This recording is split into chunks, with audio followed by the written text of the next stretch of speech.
I am very sorry कि पिछले 2-3 हफ्तों से स्टोरी टाइम नहीं आ पाया है किसी निजी कारणों की वजह से। फिर मुझे वायरल भी हो गया था, फिर वो रिलैप्स भी हो गया था और उसके बाद मैं चली गई थी साइलेंस और मेडिटेशन कैंप में। वापस आई हूँ एकदम रिफ्रेश होके।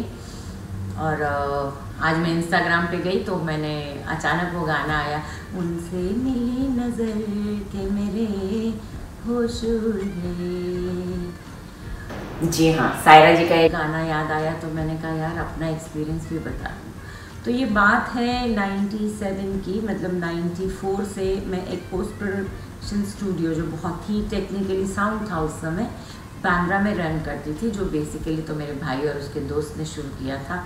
मगर वो कंपटीशन मार्केटिंग शायद उनका टेक्निकल नॉलेज मास कॉम का काम नहीं आया तो वो भाग गए और वो दी गई मुझे जिम्मेदारी कि करो भाई। तो खैर काम शुरू हुआ तो जी का और सोनी का मैक्सिमम काम हमारे स्टूडियो में ही होता था। सोनी तभी लॉन्च हुआ था। उसी समय स्टार प्लस पे एक प्रोग्राम आता था सितारों की दुनिया। तो ये प्रोग्राम था दिलीप कुमार प्रोडक्शंस का, हाँ जी यूसुफ साहब का। लेकिन प्रोग्राम को एग्जीक्यूट करती थी फरीदा आपा, यानी बेबी फरीदा के नाम से आप जिनको जानते हैं एज अ चाइल्ड आर्टिस्ट।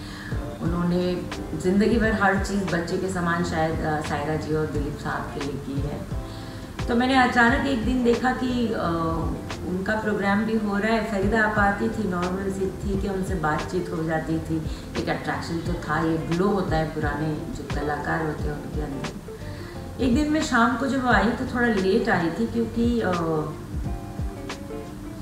मेरे बेटे को उस समय 6 साल का था, चिकन पॉक्स हो गया था। तो ऑब्वियसली थोड़ा उसका मेडिकल केयर ये सब करके वर्ली में रहती थी उस समय में।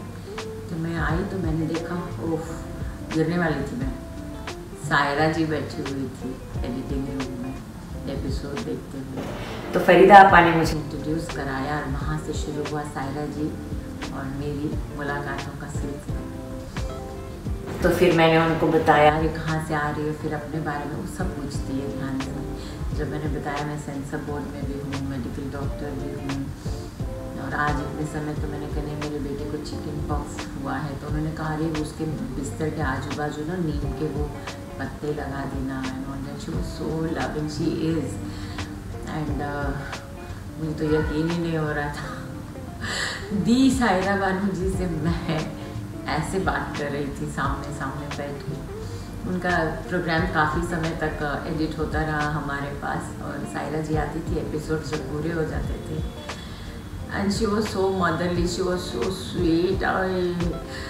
और एक दिन तो मुझे इतनी हंसी आई ना क्योंकि मैं बहुत सारी एक्टिविटीज़ करती थी, रेस्टलेस, मतलब कभी शूट पे जा रही हूँ सितारों के संग और सितारों की पसंद जी सिनेमा के लिए मैंने 52 एपिसोड्स किए हैं Bollywood film stars, female film stars के साथ। तो कभी इस एक्ट्रेस का आ गया, उस एक्ट्रेस, अरे हाँ चल कैमरामैन जल्दी लेके भाग गई क्योंकि हमारा ही सारा इक्विपमेंट था।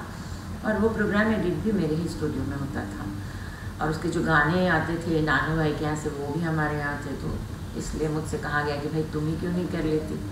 कर लिया मैंने महीने भर तक, 52 एपिसोड के बाद बोला छूटती। तो एनीवेज जब सायरा जी मुझे धीरे धीरे इस तरह से देखती थी कि मतलब उछलती कूदती आती थी और उछलती कूदती जाती थी। तो एक रोज़ जब मैं बैठी हुई थी मैंने कहा चाय पियेंगी मैम और ऐसे बात, तो उन्होंने तुरंत बात कही थी साहब सुनिए। तो मुझे लगा पता नहीं किसी, तो वो ना एक्चुअली दिलीप कुमार जी को बोल रही थी कि ये लड़की ऐसी है ना वैसी है। She was praising me and I felt so shy. 7 हाँ मतलब I was also not much older, वो भी मेरी भी उम्र थी 26, 27, 28 साल। तो बहुत ही ये लगा और ये सिलसिला हमारा जारी रहा और हम प्रोग्राम होता रहा। और एक दिन उन्होंने मुझे उनके घर बुलाया या दिलीप कुमार साहब और सायरा जी के बंगलों में और उन लोगों ने मुझे मिलवाया दिलीप जी से। मेरे रोंगटे खड़े हो रहे हैं क्योंकि सब कुछ वाइट ही वाइट था वहाँ पे, इतना खूबसूरत। और क्या वाइब थी हमारी जनरेशन में, हम लोग कहते हैं ना vibe. Yes, I felt so honoured in my life and Yusuf Sahab was much more, so much loving. वो इमोशनल हो रही हूँ याद करके समय, क्योंकि मैं ना प्यार से इतनी बहक जाती हूँ ज़िंदगी में और यही तो चाहिए होता हमें प्यार। So sorry this is not a sad moment. उन्होंने मुझे बिठाया, बच्चों की तरह बातें की मुझसे, और मुझे उनकी जो बहुत ही फेमस है वो बिरयानी खिलाई, चाय पिलाई, and I felt very privileged and very honoured because I don't belong to a Bollywood industry family.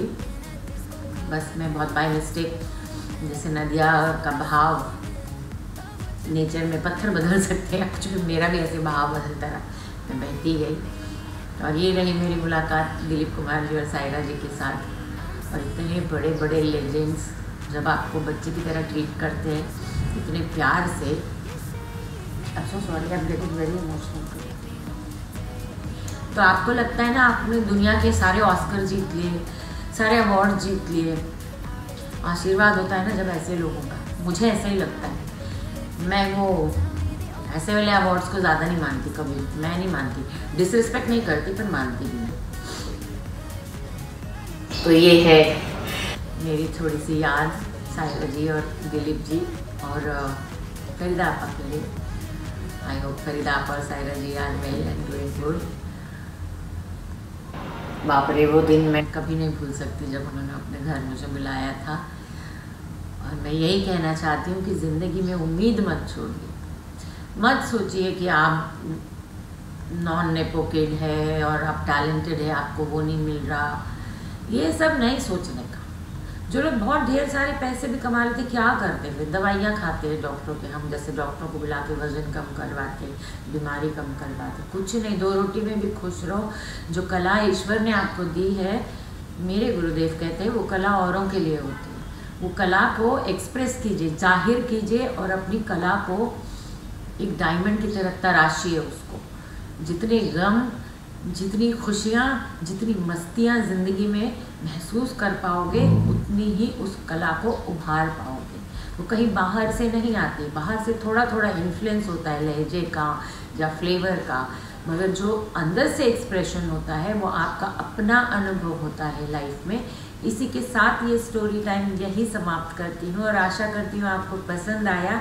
और अब से रेगुलर आने की कोशिश करूँगी, थोड़ा सा मेटिकुलस हो जाऊँगी जैसे मैं डॉक्टर हूँ, और लिख के रखूँगी कि अब मुझे क्या बोलना है, किसके बारे में बोलना है। अगर आपको ये कंटेंट पसंद आ रहा है तो अपने दोस्तों के साथ ज़रूर शेयर कीजिए और उनसे कहिए कि वो चैनल को सब्सक्राइब कीजिए, ख़ासकर अगर वो फिल्मी दुनिया से संबंध रखते हो, क्योंकि मेरे अनुभव शायद कब किसी के कहाँ काम आए मैं खुद नहीं जानती। तो मिलते हैं अगली स्टोरी टाइम में नेक्स्ट संडे। तब तक के लिए नमस्कार, बाय बाय, टाटा। अपना ध्यान रखिए, बी क्रिएटिव ऑलवेज।